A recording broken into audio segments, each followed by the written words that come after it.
So here we go, guys.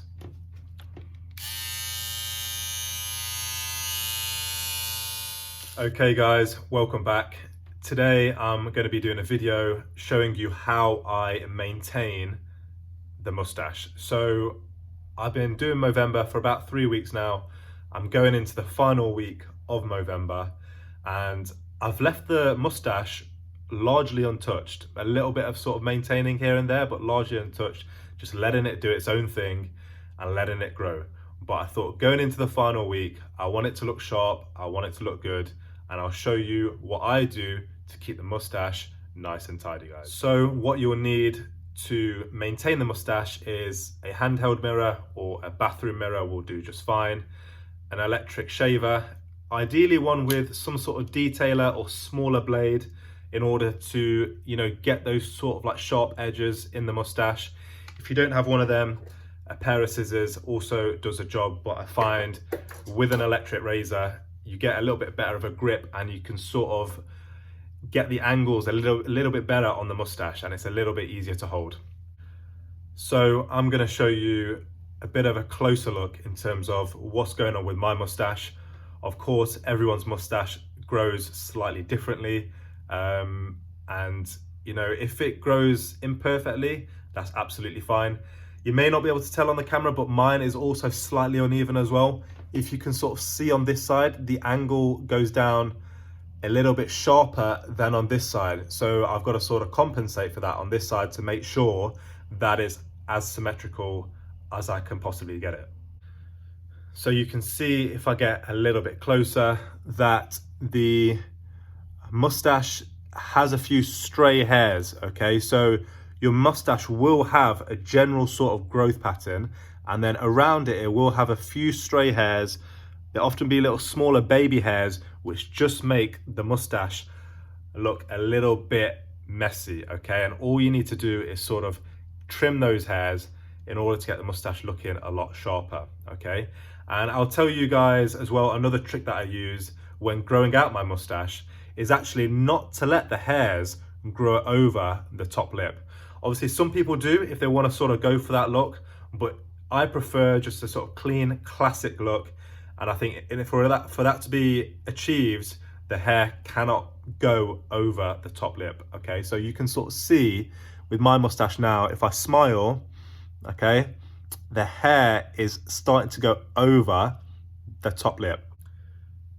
Another thing to point out, guys, is that where you sort of let your mustache grow down to is depending on preference, okay?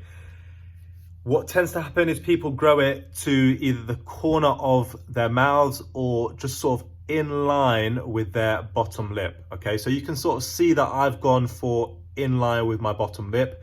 It has grown beyond that slightly, so I will be trimming that back today as well.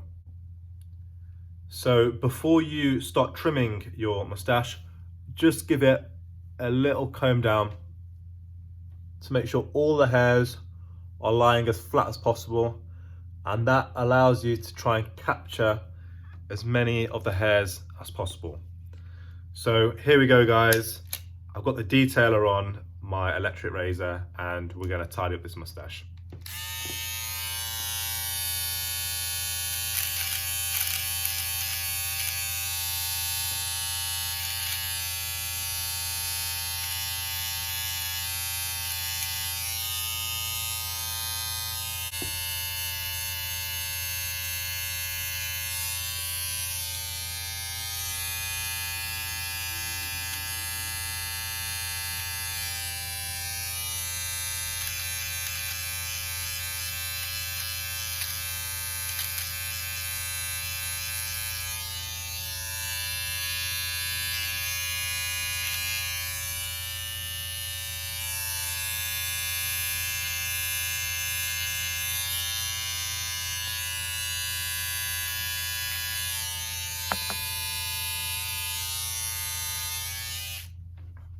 Okay, that was the side, guys. So you can see it's starting to look a little bit tidier now. It's not coming down as far, and I think it just looks a little bit more professional. So what we're going to move on to now is the little hairs going over your top lip.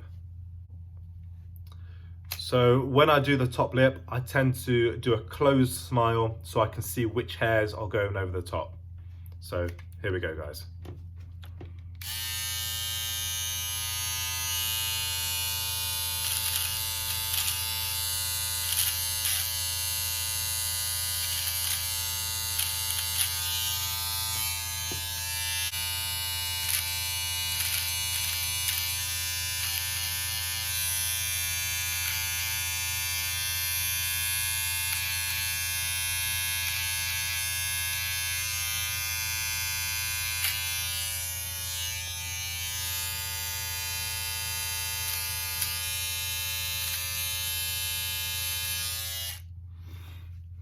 Okay, so I do realize that will look probably quite funny when I watch that back, but in order for you to see what was going on, I had to get up close, and this is the sort of finished look. So I might do a before and after photo. So I'm hoping you can see the difference in terms of the sharpness of the mustache and that it looks a lot more clean and tidy now. Okay, so that's what I do, guys. Take care, and I'll see you next time.